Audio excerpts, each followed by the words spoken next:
حفظ ناموس رسالت مومنوں کی شان ہے، حفظ ناموس رسالت مومنوں کی شان ہے، مصطفیٰ پر جان دے دینا یہی ایمان ہے، ہم اگر قربان ہیں ان پر تو کیا احسان ہے۔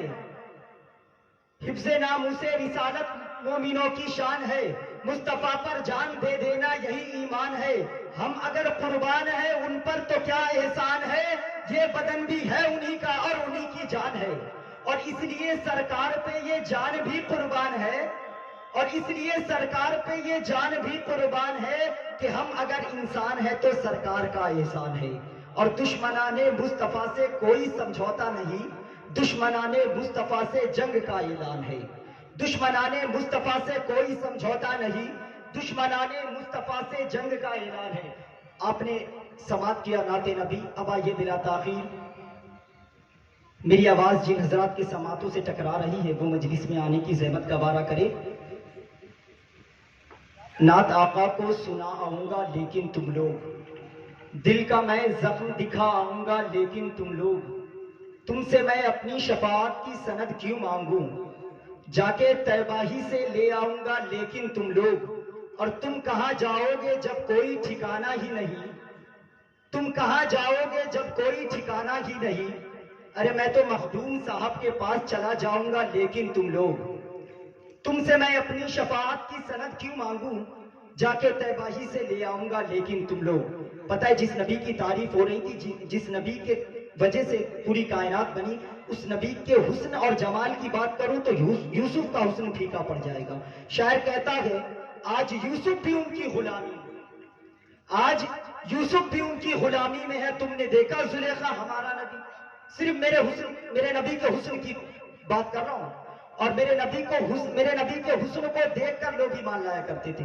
میرے نبی ایک طرف سے گزر رہے تھے نا، ادھر ایک قافلہ آیا ہوا تھا، ادھر پہنچے، میرے نبی کو ایک گھوڑا پسند آیا، قریب گئے، گھوڑے کے مالک کو آواز دیا، مالک باہر نکل کے آتا ہے، میرے نبی کہتے ہیں یہ گھوڑا تجھے بیچنا ہے؟ وہ میرے نبی کے منہ کو تاکتا رہتا ہے، منہ ہلاتا ہے، ہاں۔ میرے نبی کہتے ہیں اتنے کا؟ وہ کہتا ہے جی اتنے کا۔ میرے نبی گھوڑا لے کے چلے جاتے، اتنے میں جو قافلہ آیا ہوتا ہے اس کے کچھ خادم باہر نکل کے آتے اور کہتے ہیں سردار ذرا یہ تو بتائیں، یہ گھوڑا آپ کو سب سے زیادہ پسند تھا، اس گھوڑے کو آپ نے دے دیا اور قیمت نہیں لی، ابھی صرف قیمت طے ہوئی تھی، قیمت نہیں لی اور صرف گھوڑا دے دیا۔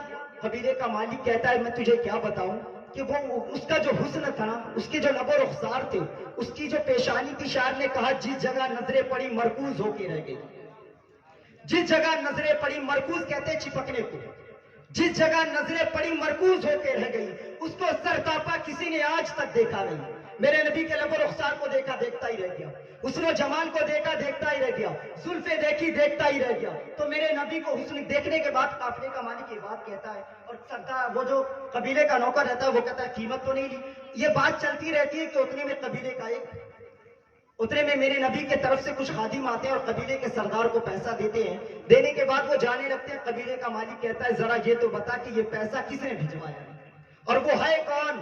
تو وہ کہتے ہیں کہ وہی تو آخری نبی ہے جو ایک قرآن کا اعلان کر رہے ہیں، جو ایک خدا کا اعلان کر رہے ہیں، جو ایک کلمہ لا الہ الا اللہ محمد رسول اللہ کی شہادت دے رہے ہیں، وہی تو ایک نبی ہے۔ وہ کہتا ہے ذرا مجھے بھی ان کے پاس لے چلو۔ سارے لوگ ان خادم کے ساتھ ہو لکھتے ہیں، پورا کا پورا قافلہ میرے نبی کے ساتھ، پورا کا پورا قافلہ چل دیتا ہے۔ میرے نبی کے پاس جانے کے بعد قبیلے کا مالک اپنا سر رکھتا ہے، کہتا ہے جس کا حسن اتنا خوبصورت اس کا دین کتنا خوبصورت ہوگا، یہ کہہ کر سارے لوگ ایمان لاتے ہیں۔ پتہ میرے نبی کے حسن کی جو یہ بات ہے تو اگر ان کو دیکھنے والا کوئی دیکھ لیتا تو شاعر کہتا ہے کہ آج یوسف بھی ان کی غلامی میں ہے، تم نے دیکھا زلیخا ہمارا نبی، اور جس جگہ نظریں پڑی مرکوز ہو کے رہ گئی، اس کو سرتاپا کسی نے آج تک دیکھا نہیں۔ اس نبی کی تعریف ہو رہی ہے، آپ کی زبان نہیں ہل رہی۔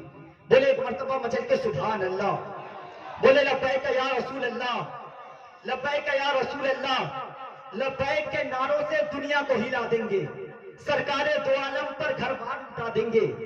اور شاعر کہتا ہے کہ جھکا کے سر کو عقیدت سے کام لیتے ہیں، نبی کا نام جب ان کے غلام لیتے ہیں، جھکا کے سر کو عقیدت سے کام لیتے ہیں، نبی کا نام جب ان کے غلام لیتے ہیں، اور نصیب والوں کو ملتی ہے عشق کی دولت، ارے نصیب والے محمد کا نام لیتے ہیں.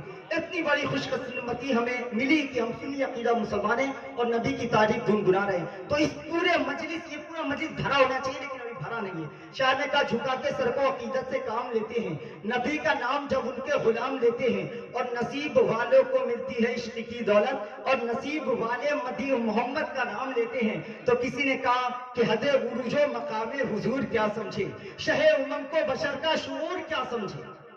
حد عروج و مقام حضور کیا سمجھے، شہ امم کو بشر کا شعور کیا سمجھے. جسی خوشی نہ ہو میلاد شاہ طیبہ کی، وہ نعمت رب غفور کیا سمجھے. تو بڑی خوشی کی بات ہے. آپ آئیے اس خوشی میں ایک اور خوشی، نبی کی نعت سننا، میرے نبی کی سنت. نعت اپنی تعریف حضرت حسان، میرے نبی کہتے تھے حضرت حسان کو تم چڑھ کر کے نعت سناؤ. میرے نبی نیچے بیٹھ کر کے حضرت حسان سے سنا کرتے تھے. یعنی کہ نعت پڑھنا حضرت حسان کی سنت، سننا میرے نبی کی سنت، ان دونوں سنتوں کو ایک کر کے اب آئیے بلا تاخیر میں حافظ تزیان رضا صلی اللہ علیہ وسلم کو دعوت